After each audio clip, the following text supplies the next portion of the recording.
আসসালামু আলাইকুম, সবাইকে স্বাগত জানিয়ে আমরা আরও একটি পর্ব শুরু করছি। এ পর্বে আমরা মূলত সেন্টেন্স স্ট্রাকচার অ্যান্ড ট্রান্সলেশন নিয়ে কথা বলবো এবং আজকের এই আলোচনায় আমরা মূলত এমন একটি প্যাটার্ন নিয়ে কথা বলবো যেটি দিয়ে আমরা মূলত জীবনে আমাদের দৈনন্দিন কমিউনিকেশনের ক্ষেত্রে অনেকগুলো প্রশ্ন করে থাকি এবং এই প্রশ্নগুলোর ক্ষেত্রে কেবল আমাদের একটি ভার্ব জানলেই কিন্তু এই স্ট্রাকচারের যত প্রশ্ন আছে আমরা করতে পারবো। যেমন আমরা এখানে প্রথম যে প্রশ্নটি দেখছি সেটি হচ্ছে তারা কোথায় বসবাস করে। সো এই ধরনের তারা কোথায়, সে কোথায়, তুমি কোথায়, এই ধরনের প্রশ্ন করলে where do or where does, where do অথবা হোয়ার ডাজ প্রেজেন্ট ফর্মের ক্ষেত্রে এটা ব্যবহার হয়। পাস্ট এবং ফিউচার ফর্মের ক্ষেত্রে আমরা যখন আলোচনা করব তখন এই বিষয় নিয়ে বিস্তারিত আলোচনা তোমরা বুঝতে পারবে। আর তোমরা যারা এই চ্যানেলটিতে নতুন তারা অবশ্যই চ্যানেলটিতে সাবস্ক্রাইব করবে এবং বেল বাটনটি চেপে রাখবে সো দ্যাট তোমরা পরবর্তীতে জানতে পারো আমাদের কি এপিসোড আসছে। সো আমরা প্রথম যে বাক্য সেটি নিয়ে কথা বলছি, তারা কোথায় বসবাস করে। সো হোয়ার এটা করে, এটা প্রেজেন্ট ফর্মে আছে, আমরা একটু খেয়াল রাখবো। এই জন্য হোয়ার ডু অথবা হোয়ার ডাজ বসবে। সো হোয়ার ডু কখন বসবে? ডু বসবে যদি আমাদের সাবজেক্টটি থার্ড পারসন সিঙ্গুলার নাম্বার না হয় এবং does third person singular number হলে বসবে। তাহলে এখানে সাবজেক্ট হচ্ছে তারা, সো দে, তাহলে where do they, right? Where do হবে কারণ এখানে তারাটা আমাদের প্লুরাল ফর্মে আছে। সো আমরা বলবো হোয়ার ডু দে, রাইট? আমরা বলবো কি? আমরা বলবো where do they, right? Where do they বসবাস করা। বসবাস করার ইংরেজি আমরা মোটামুটি জানি, সেটা হচ্ছে live. So where do they live, আমাদের ইংরেজি হচ্ছে where do they live, where do they live, where do they live, তারা কোথায় বসবাস করে। সো আমি এটাকে তারা থেকে যদি তোমাতে আনি তাহলে কি হয়? Where do you live, right? কারণ তুমিটা হচ্ছে থার্ড পারসন সিঙ্গুলার নাম্বার নয়, সুতরাং আমরা বলবো where do you live, right? Where do you live, তুমি কোথায় বসবাস করো। তাহলে তারা কোথায় বসবাস করে? Where do they live. তুমি কোথায় বসবাস করো? Where do you live. এখন আমরা বলছি সে, যেটি থার্ড পারসন সিঙ্গুলার নাম্বার, তাহলে সেক্ষেত্রে আমরা কি বলবো তোমরা নিশ্চয়ই জানো। Where say where does he, right? Present ফর্মের ক্ষেত্রে আমাদের ডাজ হবে do es, does he. Where does he, এটা আমাদের খেয়াল রাখতে হবে প্রেজেন্ট ফর্মের ক্ষেত্রে। সো হোয়ার ডাজ হি, সে কোথায় লিভ মানে বসবাস করে, রাইট? সো সে কোথায় বসবাস করে। এবং তোমার বাবা কোথায় বসবাস করে? তুমি নও, তোমার বাবা। তোমার বাবা একজন থার্ড পারসন সিঙ্গুলার নাম্বার, সুতরাং বলবো where does your father, right? তোমার বাবা এর ইংরেজি হচ্ছে your father. So where does your father live, right? So তোমার মা, রহিম, করিম ইত্যাদি যাই বলি না কেন এই স্ট্রাকচারের মধ্যে বসবে। Where does your father, where does Rahim live, where does Karim live, where does Shumi live, whatever I want to tell about third person singular number. In case of all third person singular number, the auxiliary verb will be does in case of present tense. So where does your father live, right? তোমার বাবা কোথায় বসবাস করে। আমি যদি বলি তমাল কোথায় বসবাস করবে, দেন করে আমরা বলবো where does Tamal, right? Tamal live. So Tamal কোথায় বসবাস করে? হোয়ার ডাজ তমাল লিভ, তমাল কোথায় বসবাস করে। যাই হোক, এই গেল আমরা লিভ সংক্রান্ত বিভিন্ন ব্যক্তির জন্য সেন্টেন্সটি তৈরি করলাম বা কোশ্চেনটি তৈরি করলাম।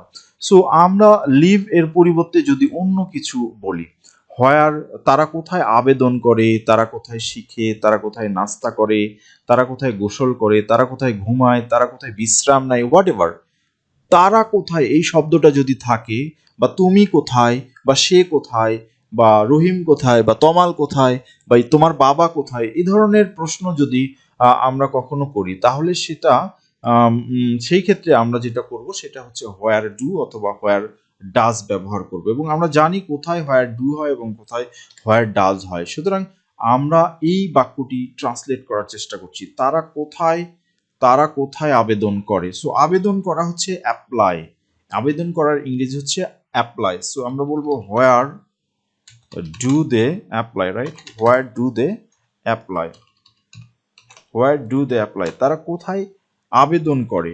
টু গেট জব, আমরা যদি বলি যে তারা কোথায় আবেদন করে চাকরি পাওয়ার জন্য, বা তারা চাকরি পাওয়ার জন্য কোথায় আবেদন করে, রাইট? বা তারা ক্ষমা পাওয়ার জন্য কোথায় আবেদন করে। সো আমরা বলবো where do they apply to get job, চাকরি পাওয়ার জন্য, টু গেট জব, জব চাকরি পাওয়ার জন্য, ঠিক আছে? সো এইভাবে আমরা সেন্টেন্সটাকে এক্সপান্ড করি। আমরা বিভিন্ন ভিডিওতে এটা বলেছি আমরা কিভাবে সেন্টেন্সটাকে এক্সপান্ড করতে পারি। তারা কোথায় শিখে, তাহলে কি বলবো? Where do they learn, right? তারা শিখে, শিখের ইংরেজি হচ্ছে লার্ন, তাহলে তারা কোথায় শিখে? Where do they learn, learn মানে শেখা। সো আমরা বলছি তারা কোথায় শিখে, এর ইংরেজি হচ্ছে হোয়ার ডু দে লার্ন, তারা কোথায় শিখে। এরপরে তারা কোথায় নাস্তা করে, রাইট? নাস্তা করে এর ইংরেজি হচ্ছে have breakfast or take breakfast. So আমরা হ্যাভ দিয়ে যদি বলি তাহলে বলবো হোয়ার ডু দে, তারা ডু দে, আমরা জানি কখন ডাজ হয়, সুতরাং আমরা সেটা লিখবো হোয়ার ডু দে ব্রেকফাস্ট, মানে হ্যাভ ব্রেকফাস্ট, ঠিক আছে? তারা কোথায় নাস্তা করে, where do they have breakfast.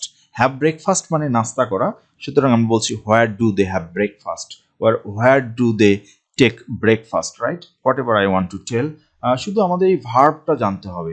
So ভার্বটা জানলেই কিন্তু তারা কোথায় কি করে এই সংক্রান্ত সেন্টেন্সগুলো আমরা ট্রান্সলেট করতে পারবো। যেমন তারা কোথায় গোসল করে, তাহলে আমরা বলবো where do they, where do they, where do they গোসল করা, গোসল করা এর ইংরেজি হচ্ছে বেথ, বেথ, অথবা আমরা বলতে পারি take bath, right? Take bath, অথবা আমরা বেথ বলি, আমরা বেথ, বেথ মানে গোসল করা। So where do they bathe or take bath, ঠিক আছে? সো এইটা গেল। এভাবে আমরা আমাদের সেন্টেন্সগুলোকে ট্রান্সলেট করতে পারি। তারা কোথায় ঘুমায়, তাহলে where do they sleep, right? Where do they sleep, sleep মানে হচ্ছে ঘুমানো। সো তারা কোথায় ঘুমায়, তারা কোথায় বিশ্রাম নেয়, তাহলে সেটাও আমরা বলতে পারবো। তাহলে আমরা বলবো where do they, where do দে মানে তারা কোথায় বিশ্রাম নেওয়া, মানে হচ্ছে রেস্ট, রেস্ট, রেস্ট, বিশ্রাম নেওয়া মানে রেস্ট। তাহলে আমরা বলছি where do they rest, where do they rest, তারা কোথায় বিশ্রাম নেয়। সো এই যে সেন্টেন্সগুলো আমরা তৈরি করলাম, এই সেন্টেন্সের অনুরূপ যত সেন্টেন্স আছে সেগুলো কিন্তু আমরা হোয়ার ডু অথবা হোয়ার ডাজ ব্যবহার করে ট্রান্সলেট করতে পারি, এবং আমরা আমাদের দৈনন্দিন জীবনের কমিউনিকেশনের প্রয়োজনীয় বা গুরুত্বপূর্ণ সেন্টেন্সগুলো বা প্রশ্নগুলো তৈরি করতে পারি। সো তোমরা আরও এই রকম যে সেন্টেন্সগুলো আছে বা অনুরূপ যে স্ট্রাকচারগুলো আছে সেগুলো নিশ্চয়ই প্র্যাকটিস করবে। সো আমরা এখানে আরেকবার দেখি। আমরা প্রথম যে সেন্টেন্সটি বলেছিলাম বসবাস করা, তারা কোথায় বসবাস করে, সেখানে আমরা বলেছিলাম হোয়ার ডু দে। তুমি কোথায়, হোয়ার ডু ইউ। সে কোথায়, হোয়ার ডাজ হি। তোমার বাবা কোথায়, হোয়ার ডাজ ইউর ফাদার। অথবা তমাল কোথায়, হোয়ার ডাজ তমাল, রাইট?